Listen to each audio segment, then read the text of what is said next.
Status మీది.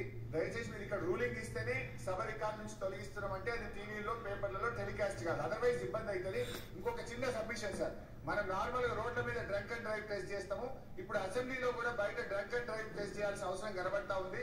కొంతమంది సభ్యులు పొద్దున్నే బాగా డ్రంక్ చేసి సభలోకి రావడం వల్ల వాళ్ళు ఏం మాట్లాడుతుందో సోయి లేకుండా మాట్లాడే పరిస్థితి వచ్చింది. మీరు చూసిన వీడియో టి హరీష్ రావు గారు ప్రస్తుత శాసనసభ్యులు అసెంబ్లీలో మాట్లాడిన విధానాన్ని మీరు చూశారు.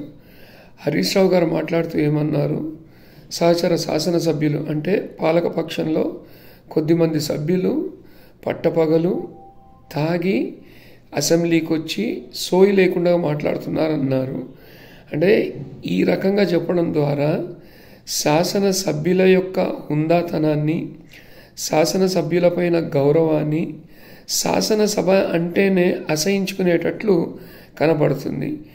ప్రజలకు ఏమని సంకేతం పోతుంది అంటే, మీరు ప్రతిపక్షాల్లో ఉన్నారు కాబట్టే ఇలా ఫ్రస్ట్రేట్ అయి మాట్లాడుతున్నారు, రేపటి రోజు మీరు కూడా ఒకవేళ పాలక పక్షానికి వచ్చినట్లయితే, ఇదే కాంగ్రెస్ మళ్ళా ప్రతిపక్షానికి వచ్చినట్లయితే ఇదే తీరుగా మాట్లాడితే మీరు సహించగలరా? దయచేసి ప్రజలకి శాసనసభ పైన ఉన్న గౌరవాన్ని కాస్త ఉండేటట్లు చూడండి. అంతేగాని శాసనసభ అన్నా శాసనసభ్యులన్నా అసహించుకునేటట్లు దయచేసి మాట్లాడకండి. దయచేసి ఇది మా విజ్ఞప్తి.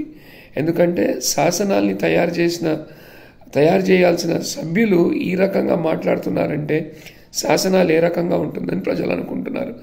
దయచేసి విన్నపం ఏంటంటే, మీకు ఏమైనా గొడవలు ఉండొచ్చు, కాదనలేము, కానీ దాన్ని ఓవరాల్గా జనరలైజ్ చేసి మాత్రము మాట్లాడకండి. Hope every MLA will understand this.